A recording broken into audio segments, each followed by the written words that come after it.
pela generosidade da igreja, por saber que tudo o que entregamos ao Senhor é que na verdade estamos devolvendo. Ninguém primeiro deu a Ele para que depois receba, porque dele, por Ele e para Ele são todas as coisas.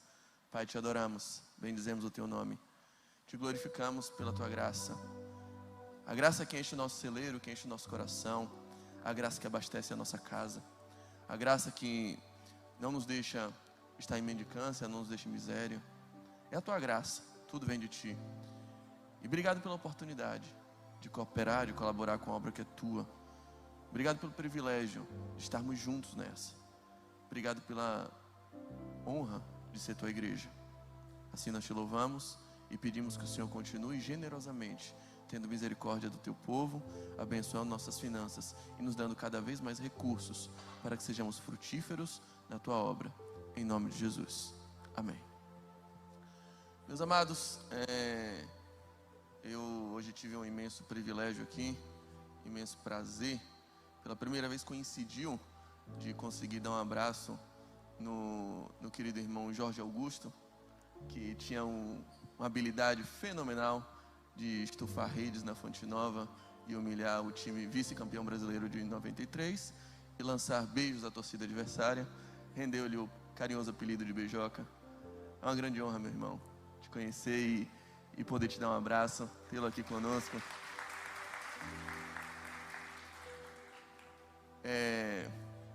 Eu tenho um carinho especial com o Beijoca porque meu pai, aliás, a primeira vez que eu falei com o Beijoca, que eu dei um abraço nele, tinha 3 semanas que meu pai tinha falecido, então meu coração estava bem mexido ainda. E meu pai tinha um carinho especial por aquele time de 70, da década de 70, que ele sendo pastor também, era quase que ele misturava, quando ia falar o nome dos discípulos, quase que metia um Picolé, um Douglas, um Eliseu no meio, e um Beijoca também, por que não? Estaria junto ali. Então o carinho que ele tinha, eu não sou tão velho assim a ponto de ter acompanhado a carreira, mas o carinho que ele tinha eu acabei transferindo, e é um prazer tê-lo aqui conosco, viu, meu irmão? Meus amados, eu queria ler convosco um texto que está no Evangelho segundo escreveu Marcos. Evangelho de Marcos, no capítulo 10.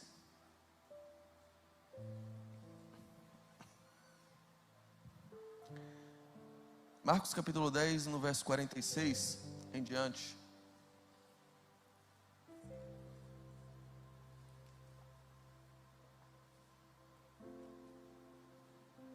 Peço que acompanhem comigo essa belíssima história.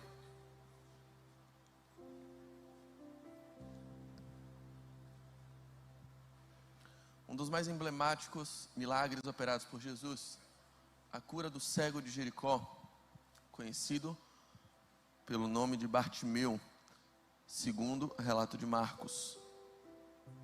Diz assim, Marcos 10, 46 em diante. E foram para Jericó, e quando Jesus saía de Jericó juntamente com seus discípulos e numerosa multidão, Bartimeu, um cego mendigo, filho de Timeu, estava sentado à beira do caminho, e ouvindo que era Jesus, o Nazareno, começou a gritar, Jesus, filho de Davi, tenha compaixão de mim. E muitos o repreendiam para que se calasse, mas ele gritava cada vez mais alto, filho de Davi, tenha compaixão de mim. Jesus parou e disse, chamem o cego. Chamaram então o cego, dizendo-lhe, coragem, levante-se, porque ele está chamando você. Atirando a capa para o lado, o cego levantou-se de um salto e foi até onde Jesus estava, que lhe perguntou, o que você quer que eu lhe faça? O cego respondeu, mestre, que eu possa ver de novo. Então Jesus lhe disse, vá, você foi salvo porque teve fé. E imediatamente passou a ver e foi seguindo Jesus estrada afora. Meus amados, a figura, além de Jesus, a figura principal relatada nesse texto é um homem que eu acredito que não se enquadra imediatamente em nenhum dos perfis das pessoas que estão aqui nessa noite. E quero crer e desejo de todo o coração que não se enquadra também no seu perfil que nos assiste online.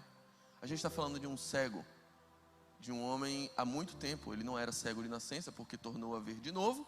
Então um homem que há muito tempo já não gozava das mesmas habilidades, das mesmas faculdades físicas, das mesmas aptidões visuais que um dia já gozou. Ele tinha ficado cego. provavelmente, junto com o estado de cegueira, veio a mendicância, um homem que perdeu todos os seus recursos. Há duas características principais desse homem: ele era cego e pobre, cego e mendigo.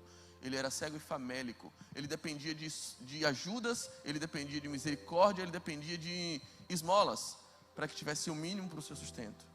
Um homem cego, um homem mendigo. Um homem que morava, habitava, vivia os seus dias à beira de um caminho, à beira de uma estrada, gritando, implorando, pedindo a diversas pessoas que lhe ajudassem, que por misericórdia dessem algo do que lhe sobejava, algo do que não ia fazer falta. É um homem que vivia de esmolas, vivia de favores, vivia tentando tocar o emocional de cada um que passava pelo seu caminho. Essa é a situação daquele homem. Um homem que o único bem que a Bíblia consegue referir-se dele é uma capa, provavelmente uma capa esmulambada, uma capa acabada. A capa que o identificava como mendigo. São as características que a gente tem sobre esse homem. A Bíblia fala o nome do pai dele, mas muito pouco sabemos sobre quem era Timeu. Sabemos que ele se chamava Bartimeu, sabemos que ele era cego, sabemos que ele era mendigo, sabemos que ele tinha uma capa e que ele vivia à beira de um caminho. Enquanto as pessoas passavam, ele ficava estacionado. Essa é a situação daquele homem. Fisicamente, economicamente, eu quero crer do fundo do meu coração que não é a situação de nenhum de vocês nessa noite.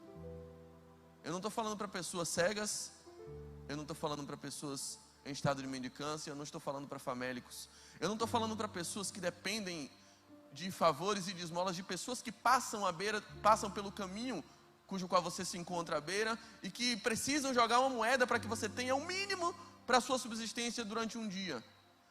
Eu quero crer que eu não estou falando para pessoas assim. Mas existe um componente nesse texto que fala diretamente comigo e com você. É que Jesus trata de uma situação que todos nós em comum temos, que é o componente do desejo. Jesus mexe com essa característica dele. Jesus toca nesse ponto do desejo que acumulava no coração dele. Jesus tem interesse em saber quais são os desejos do nosso coração. Jesus tem interesse em sondar, em perscrutar, em com seus olhos que são como 7 chamas de fogo, observar o que está além da sua aparência, o que está além da boa capa, o que está além da roupa bem trajada que você usa para um domingo à noite na igreja. Jesus tem interesse em saber o que os seus olhos buscam esconder. Jesus tem interesse em fazer um raio-x, uma ressonância do seu coração e descobrir os segredos que habitam nos seus recônditos. Jesus tem interesse em saber com o que você sonha. Jesus tem interesse em saber com o que você perde o sono. Jesus quer ouvir quais são seus sonhos, seus pesadelos, seus desejos, suas culpas, suas angústias. Com o que você está sonhando? O que você deseja? Jesus tem interesse nisso. Aliás, ele tem todo o interesse nisso. A história daquele homem é marcada por um dia especial. Um dia em que Jesus passa por onde ele estava. E de algum modo, mesmo sendo cego e não enxergando um palmo além do seu nariz, ele percebe que algo diferente está acontecendo. E pergunta à multidão: o que está acontecendo? E a multidão lhe responde: o que está acontecendo? Jesus, o Nazareno, está passando. Aquela informação, ela carregava uma depreciação imediata nela. Ao falar Jesus, o Nazareno, a gente lembra imediatamente do diálogo no capítulo 1 de João, de um homem chamado Filipe com outro chamado Natanael, que para muitos pode ser também confundido com Bartolomeu, que veio a ser apóstolo de Jesus posteriormente. Mas Filipe e Natanael conversavam, e Filipe dizia a Natanael: olha, eu acho que achei o Messias, eu acho que encontrei ele. E aí ele diz: quem é esse cara? Jesus, o filho do Zé, lá de Nazaré. E a resposta de Natanael para ele é: mas peraí, por acaso pode vir alguma coisa boa de Nazaré? Eu acho que não. Eu acho que não. Ao falar para aquele cego, dizendo: olha, quem está passando aqui é Jesus, o Nazareno, imediatamente há uma mensagem muito bem clarificada aos olhos daquele cego que nada via. Meu irmão, esqueça. Deixa esse negócio quieto que não é para você. Deixa isso quieto. Aquela multidão que o acompanhava, que o espremia, que buscava dele um milagre, que queria ver alguma coisa, enxergava naquele Jesus o Nazareno, mas mesmo tendo ouvido aquela informação de que era o Nazareno, de que era uma pessoa de quem não deveríamos esperar rigorosamente nada, de que era um homem que vinha de um lugar inóspito, de onde não sai nada, era o que a multidão estava vendo. Bartimeu, o cego, começa a gritar: Jesus, filho de Davi, tenha compaixão de mim, tenha misericórdia de mim. É curioso como a multidão que o vê, não enxerga. A multidão vê Jesus, toca em Jesus, acompanha Jesus, mas só enxerga um nazareno. Mas tem um pobre, miserável, cego, à beira do caminho com uma capa, que consegue enxergar que aquele homem na verdade não era só um nazareno, mas era o filho de Davi, um rei, alguém digno de uma linhagem real, que poderia sim resolver seu problema. Muitas vezes, e mais uma vez lá vou eu citando o Pequeno Príncipe, é preciso entender que o essencial é invisível aos olhos, que é preciso enxergar com a necessidade do nosso coração, que é preciso enxergar com a aptidão da fome e da sede que nós carregamos. Enquanto havia uma multidão de fastio, uma multidão já acostumada, uma multidão já que já via Jesus todo dia e que estava acostumado com os milagres que ele comumente fazia, havia uma multidão ali que estava enjoada de Jesus, e por isso via nele só um nazareno. Havia um cego desesperado dizendo: ele é a última chance que eu tenho na minha vida. Havia um homem olhando com os olhos da necessidade, com um coração absolutamente carente e depositando as suas carências completamente naquele que poderia resolver o seu problema. E sendo assim, ele sabendo que aquele homem podia ser a última alternativa dele, que aquele desejo que ele carregava, que aquela angústia, que aquela ferida existencial, que aquela situação de mendicância, que aquela carência interminável que ele tinha uma oportunidade de ser resolvida naquele momento. Ele sabia que se não fosse ali, não seria mais ninguém.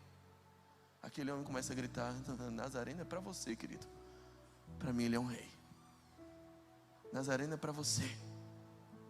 Para mim, ele pode ser a fonte da solução de todos os meus problemas. Ele pode ser a satisfação da minha carência. Ele pode ser a plenitude que me falta. Ele pode ser a oportunidade de eu deixar de ser cego. Nazareno é para você que acostumou com a presença dele. Nazareno é para você que tem anos de evangelho e que já é mais um culto. Nazareno é para você. Para mim não. Para mim pode ser minha última chance. Para mim ele é o último bônus do pacote. Para mim é a última gota de água do deserto. Para mim ele é o rei. E ele começa a gritar desesperadamente, gritar. E os próprios discípulos que acompanhavam Jesus começam a dizer: rapaz, pelo amor de Deus, fica quieto, deixa de ser chato. Para com isso, cara. O cara está andando em peregrinação, tem um monte de gente para atender. Para de ser chato. Não incomodes o mestre. E ele insistia cada vez mais. Ele não se importou em se expor. Ele gritou, até que Jesus parou. E disse assim: mande chamar esse cara. Alguém vai lá chamar ele. E aí, um pequeno raciocínio. Na moral, dá vontade de falar: Jesus, o cara é cego, pô, vai lá. Jesus não podia ir lá. Era mais fácil para Jesus. Jesus não era cego. O cego era o coitado lá. Mas não. Jesus, em primeiro lugar, imprime nele a disposição. Jesus em primeiro coloca nele dignidade. Jesus em primeiro dá a ele a consciência de que ele existe. Jesus dá a ele a consciência de ação. Jesus dá a ele a consciência de não apenas deixar de ser cego, mas deixar de ser inútil. Jesus não ajuda ninguém por pena. Jesus não está com pena daquele homem. Não é só compaixão, é amor. É o desejo de não apenas curar um ponto da vida dele, mas de fazer uma obra completa. Eu quero não só você enxergando, mas você andando. Eu quero não só você vendo luz, como você vendo perspectivas, como você vendo futuro. Eu não quero apenas que você deixe de ser cego, eu quero que você deixe de ser indigno. eu quero te dar o direito de viver, não só o direito de enxergar. Jesus quer fazer mais por você. Jesus não quer apenas curar esse ponto que tanto incomoda o seu coração, porque isso pode ser o sintoma de algo muito maior que habita em você. Essa sua indefinição amorosa normalmente é fruto de uma carência interminável que você traz desde a sua infância, talvez fruto de uma paternidade não resolvida. E Jesus não quer atuar em sintomas do seu problema. Jesus quer atuar no cerne da questão. Jesus quer fazer uma obra completa no seu ser. Jesus diz, manda chamar. Os discípulos olham para ele e dizem, eu não sei porquê, mas ele olhou para você. Eu não sei porquê, mas Jesus ouviu o seu grito. Eu não sei porquê, porque tem uma multidão aqui. Curiosamente, ele quer falar com você. Então tenha bom ânimo, o mestre te chama. Eu não sei porquê, tendo 7 bilhões de pessoas nesse mundo, hoje ele carinhosamente te trouxe aqui para falar o seu coração. Eu não sei porquê, mas ele olhou para mim. Eu não sei porquê,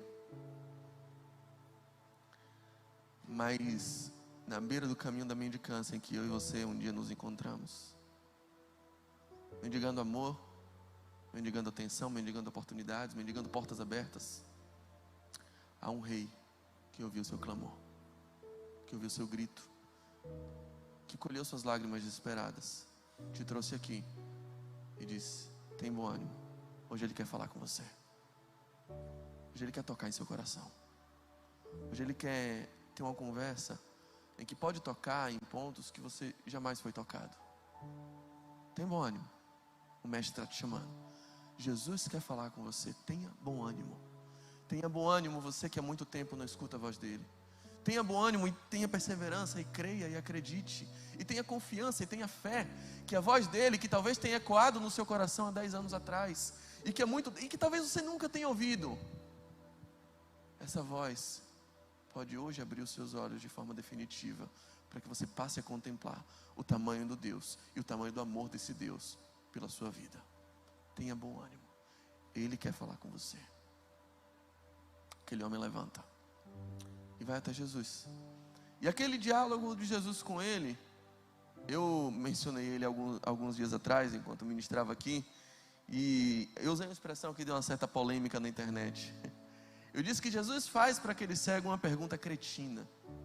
E algumas pessoas comentaram embaixo no YouTube, na mensagem, pergunta cretina, Jesus não faz. O meu Jesus não faz perguntas cretinas, pastor. Pois o meu faz, aos meus olhos pelo menos. É cretina para mim. Eu não sou onisciente igual a ele.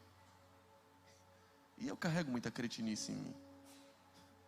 Eu sei, às vezes como parece irônico perguntar a um cego, desesperado, gritando, filho de Davi, tenha misericórdia de mim. Aí chegou assim, o que você quer que eu te faça? Não parece óbvio? Só parece. A pergunta parece cretina. É cretina aos meus olhos, que fique bem claro. É cretina humanamente falando, porque eu não perguntaria nada para aquele homem. Eu já chegaria dizendo para ele o que eu acho que ele precisa e que daria a ele a terapia. Se eu pudesse dar cura, já sei o que você quer ser curado, pô. Ou então eu já sei o que você quer, você precisa de um cão guia, vai lá. Eu não sei. Jesus pergunta, para mim, na minha mente, na minha capacidade limitada, na minha cabecinha de ser humano, de torcedor do Bahia, de comedor de feijão, nessa minha cabecinha, a pergunta parece cretina.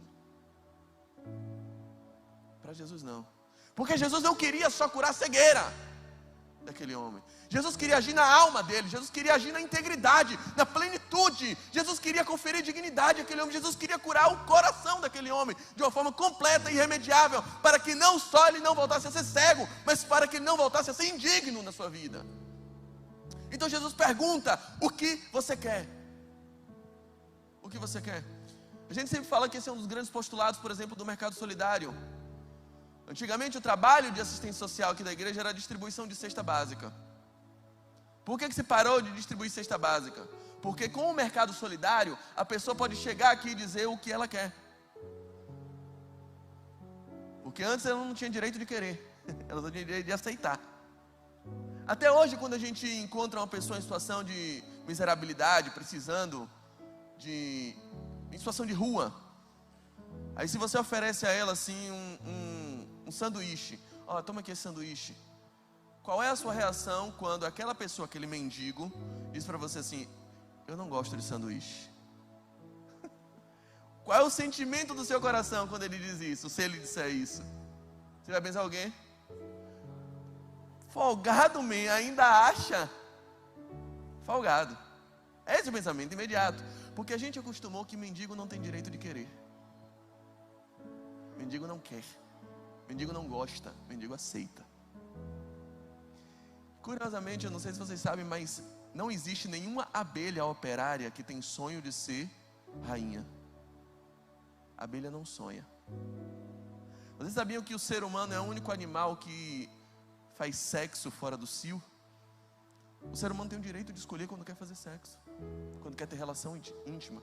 Animal não. Animal não escolhe essas coisas. Animal faz porque é instinto. É quase fisiológico deles. O querer, o sonhar, o desejar é o que imprime em nós humanidade e dignidade. Jesus perguntou a um cego, a um mendigo, o que ele quer. Jesus resgata nele, assim, vem, comigo você pode sonhar, comigo você pode desejar, e eu não vou te chamar de folgado. Comigo você pode ter sonhos, comigo você pode, mesmo sendo mendigo, começar a escolher e se responsabilizar pelas suas escolhas na sua vida. Jesus faz isso com ele. E aquela pergunta é intrigante, aquela pergunta é provocante, porque quando você pergunta a alguém o que você quer que eu te faça, você está colocando ele em xeque. Você está colocando ele em xeque, por mais óbvia que pareça a necessidade dele. Porque eu conheço muita gente que quer o que não precisa. E mais gente ainda, que precisa do que não quer. E como equalizar essas duas variáveis, essa zona de tensão aqui? Porque eu conheço muita gente milionária, e se você perguntar a ele o que ele quer, a grande maioria vai querer formas de ganhar ainda mais dinheiro. Você conhece algum colega, algum amigo, algum conhecido assim, que diga, que já chegou para você e diz assim: olha, tá bom já, mais dinheiro não, nem pensar. O que eu tenho tá ótimo. Olha, cheguei nesse ponto aqui, agora eu não quero mais um centavo. Você conhece alguém? Quieta. Pô, quer mais? Eu conheço muita gente que dorme, acorda, sonha e planeja, querendo aquilo que não precisa. Aquilo que não precisa ou não precisa mais. E pior, eu conheço muita gente. E quantas vezes essa gente que eu conheço eu mesmo? Todos nós temos esse desafio de precisarmos do que não queremos. Precisa do que não quer. Eu passei muito tempo penando para tentar emagrecer, e eu sabia bem o que eu precisava. Eu precisava de salada, mas o que eu queria, hambúrguer. Óbvio, meu Deus do céu. Pizza. Isso é uma filigrana perto do tanto de coisa que a gente precisa, mas não quer. Isso envolve horas de academia, isso envolve horas de oração, isso envolve horas com a família, isso envolve integridade profissional, isso envolve uma vida mais justa perante seus funcionários, isso envolve uma vida mais justa perante seu patrão, isso envolve ajudar seu próximo, isso envolve ser menos abusivo nas relações. Você precisa, sabe que precisa, mas não quer. E como resolver essa situação? Porque, ao que parece, se você está nessa situação de que você precisa do que não quer, parece que nem Deus pode resolver essa situação. Parece que nem Deus pode resolver isso. Porque Jesus quer saber o que você quer. Aí você vai dizer: olha, eu precisava disso, eu precisava ver, mas o que eu quero mesmo é um cão guia. Porque tendo um cão-guia, eu resolvo meu problema de locomoção e continuo mendigo ganhando esmola dos outros. Eu continuo precisando de ajuda. Eu continuo com a minha desculpa para permanecer infeliz. Gente, há pessoas que, se forem curadas, perdem o assunto. Porque a única coisa que sabem falar é sobre suas próprias dores. Há pessoas que, se forem curadas, há pessoas que, se forem libertas, perdem a única coisa que têm, que é a capacidade de ser vítima.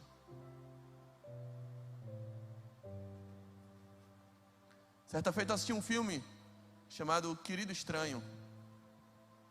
E um dos personagens, o personagem principal, diante de um casamento falido, de uma esposa absolutamente acomodada com aquela situação, olha para ela e diz assim: sabe a coisa que eu mais admiro em você? É a sua imensa capacidade de ser infeliz. Essas pessoas estão espalhadas em todos os lugares. Pessoas cujo único papel que sabem exercer é o papel de vítima. E que, se você tirar isso dela, se você resolver o problema dela, você acaba com a desculpa que ela tem para sobreviver. Você condena ela praticamente à morte. Porque ela precisa ser vítima, ela precisa estar doente, ela precisa estar mal, ela precisa ser ofendida. E ela se coloca no papel sempre de ofendida. E qualquer coisa que você falar absolutamente ofende ela, porque ela precisa disso para se manter viva. Como o Salmo 42, o salmista que diz: as minhas lágrimas é o que me serve de alimento. E se você tira dela o direito de chorar, o direito de viver chorando, você acaba com a vida dela. O que essa pessoa responderia a essa pergunta? O que queres que te faça? Me dá só um paliativo aqui, porque eu quero mesmo é continuar sendo mendigo. Eu quero mesmo é continuar sendo carente. Eu quero mesmo é continuar sofrendo. Porque se eu continuar sofrendo, eu não preciso sair para viver. Eu não preciso mais assumir responsabilidades. Eu posso continuar culpando os outros pelos meus fracassos. Olha que perturbador. Aí Jesus está hoje aqui, olhando para você e perguntando: o que você quer que eu te faça? E tem alguns componentes, só para a gente ir caminhando para o encerramento dessa pergunta. Porque Jesus pergunta com um componente muito próprio, muito singular, muito subjetivo, que é o eu. O que você quer que eu faça? O que você quer que venha de mim? Porque eu vou te dizer, eu ainda acredito, por exemplo, no trabalho dos coaches. Acho que são muito úteis. Acho que um coach bem qualificado pode te levar da figura A para a figura B de forma muito efetiva. Pode fazer coisas maravilhosas por você, pela sua carreira, pelo seu desenvolvimento pessoal. Eu acredito no trabalho dos médicos, eu acredito no trabalho dos terapeutas, eu acredito no trabalho dos psicólogos. Já vi pessoas com situações muito difíceis terem ajudas monstruosamente efetivas por psicólogos, por bons terapeutas. Eu acredito no trabalho de advogados, senão não sustentava a minha casa. Eu acredito no trabalho de profissionais. Eu acredito que pessoas podem agir por você, podem fazer coisas na sua vida. Eu ia dizer que eu acredito nos atacantes do Bahia, mas nesse eu não acredito mais. Se fosse os da década de 70, nesse eu botava fé. Mas eu acredito que pessoas qualificadas são postas por Deus a todo momento em volta de você para resolver problemas e situações diretas, objetivas, que você precisa que sejam resolvidas. Eu acredito no trabalho dessas pessoas. Mas eu posso lhe afirmar com toda a integridade, toda a segurança dessa informação, que existem coisas que só Jesus pode fazer por você. Existem doenças, existem feridas alojadas no íntimo, no recôndito da sua alma, em lugares tão escondidos que só Ele pode tocar. Existem dúvidas que só Ele pode sanar. Existem portas que só Ele pode abrir. Ele tem a chave de Davi, aquele que abre e ninguém fecha, fecha e ninguém abre. Existem situações tóxicas que só Ele pode afastar. Existem milagres que só Ele pode decretar. Existem palavras que só Ele pode revogar. E quando Ele pergunta o que você quer que eu faça, é porque Ele está dizendo que tem muitos outros oferecendo aparentes situações paliativas, prazeres momentâneos, coisas que por algum momento pode encher o seu coração de esperança. Mas Ele não quer saber disso. Ele está dizendo: os outros estão oferecendo. Há mentiras teológicas oferecendo para você situações corriqueiras, situações passageiras, que você aparentemente vai ter o seu problema resolvido, mas amanhã o choro volta. Há muita gente oferecendo soluções, há muita gente oferecendo situações que aparentemente vão acalmar o seu coração, mas eu estou lhe dizendo que isso pode cobrar um preço muito caro para você, ainda hoje ou lá na frente. Eu quero saber então o que você quer que eu faça. Lembra do dilema de Moisés e de Abraão? Moisés, num determinado momento, ora ao Senhor. Deus está chateadíssimo com o povo no deserto, e Deus diz: olha, Moisés, eu cansei. Estou cansado, meu irmão, a minha paciência esgotou com vocês. Deus falando: o seu povo, Moisés, esse povo aí de Israel, o povo que você tirou do Egito, cansei deles. Vamos fazer o seguinte: eu lhe dou a certeza, a segurança, vocês vão entrar na terra prometida. Eu lhe dou triunfo sobre todos os seus inimigos. E mais, eu vou colocar um anjo andando à frente de vocês, o anjo guiando vocês. Só tem um problema: eu não vou. Eu não dou mais um passo com vocês, eu cansei. Você vai com anjo, você vai com triunfo nas guerras, você vai entrar na terra, você só não vai comigo.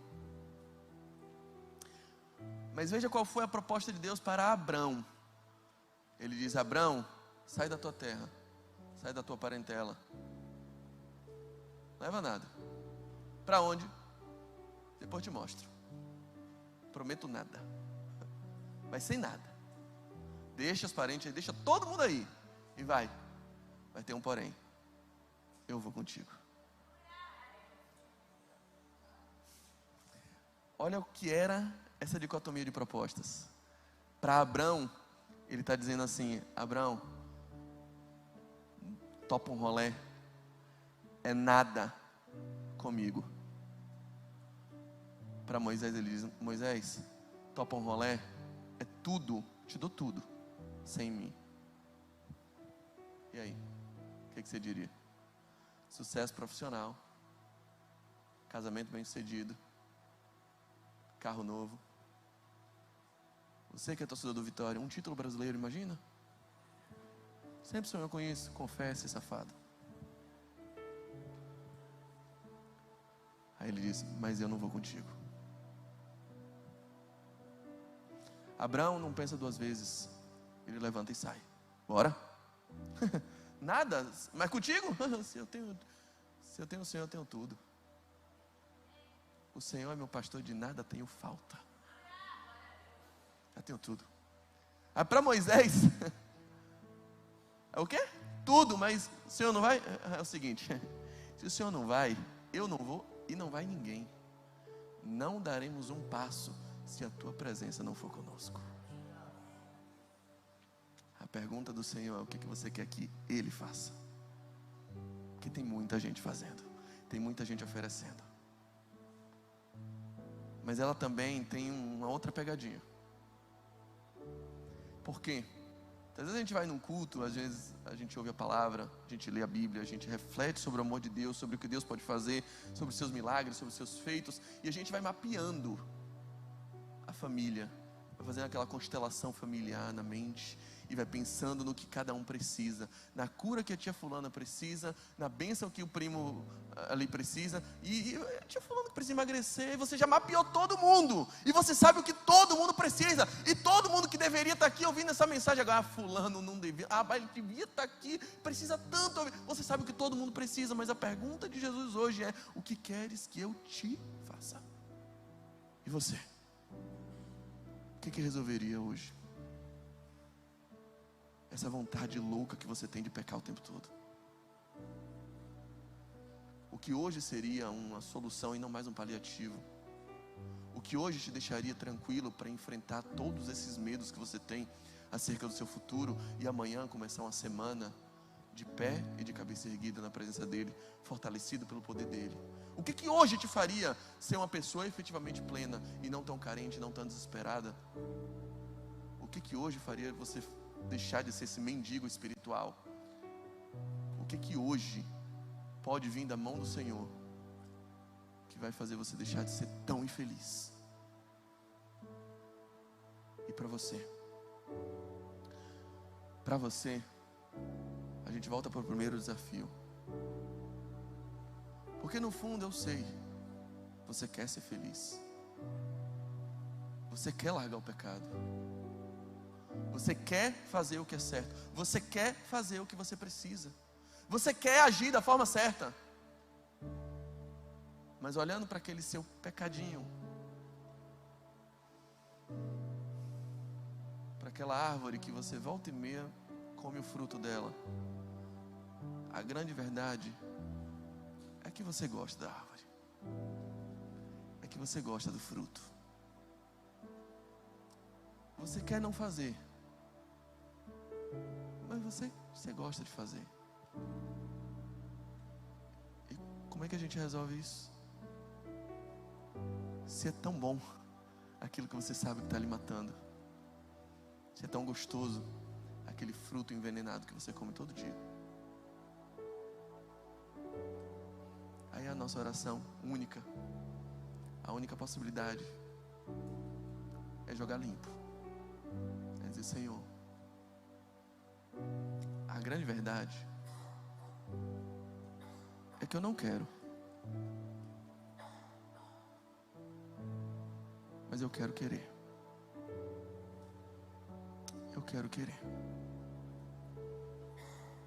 Por favor, feche seus olhos e faça essa oração com o Senhor hoje.